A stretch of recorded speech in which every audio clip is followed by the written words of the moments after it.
क्योंकि जब आप ये कहते हैं, जब आप एक उंगली किसी की तरफ उठाते तो चार उंगली आपकी तरफ भी जाती है, तीन उंगली एक अंगूठे का रुख भी आपकी तरफ होता है, जो आपको ये बताता है कि एक बार अपने गिरबान में भी झांकिए।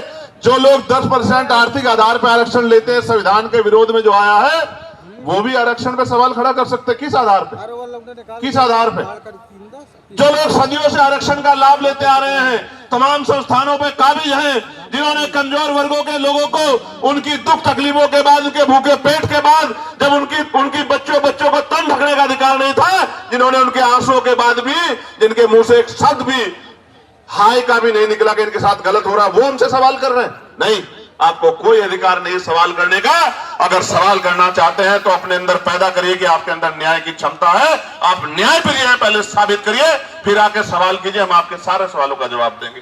प्यारे साथियों, आरक्षण क्या जाति के आधार पर मिलता है? आरक्षण क्षेत्र के आधार पर भी मिलता है।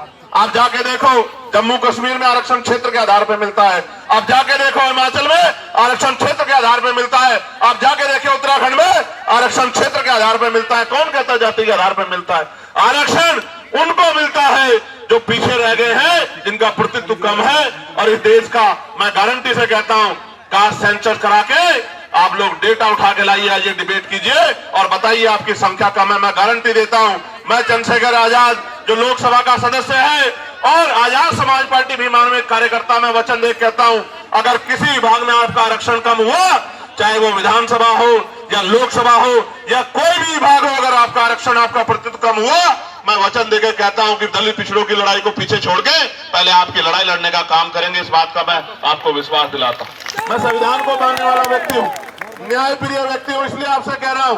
तो मगर सच का सामना तो करना ही पड़ेगा। इस देश में अगर आरक्षण आया सबसे पहले तो 1902 में आया, जिसको छत्रपति साहू जी महाराज ने लागू किया, किसी और ने लागू नहीं किया।